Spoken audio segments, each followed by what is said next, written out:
Hey everybody, it's Zach with High Voltage. I'm here with Jeremy Slater from The Exorcist.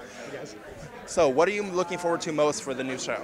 I'm looking forward to the panel in 2 hours, actually, where I finally get to show fans and show regular people this show. We've been working on this for a long time, and there was quite a bit of skepticism from the horror community when this was first announced, which I understand. I was skeptical as a horror fan when it was first pitched to me.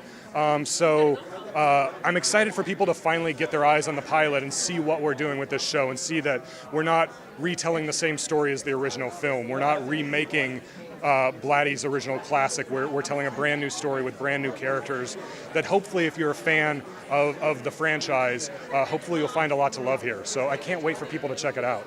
Awesome. It sounds really exciting. Are there going to be a lot of throwbacks to the movie? Any Easter eggs or anything that we can expect to see? Yeah. There's absolutely some hat tips and some Easter eggs and some fun nods to the fans. Some are very obvious and you're not going to be able to miss them, and some are a little more subtle. But there's definitely things that you expect walking into a show called The Exorcist. There are things you're going to expect to see. And so it's our job to kind of, instead of duplicating those beats from the original film, to find a way to pay homage to what they did in new or original ways. So at some point there's probably going to be a vomit gag in our show, but it may not necessarily be the green pea soup. We may find a different way to build that gag in there where hopefully fans aren't going to see it coming. Okay, and also adhere to what you can put on TV and so forth. Right? And that's also an issue, yeah. But again, it's just the limitations of television. Just it forces you to be more creative as a writer. It forces you to dig a little deeper because you can't fall back on easy shock value or on profanity or things like that. So we're having to work a little bit harder to really scare people and find ways to unsettle audiences. And I think we're doing it.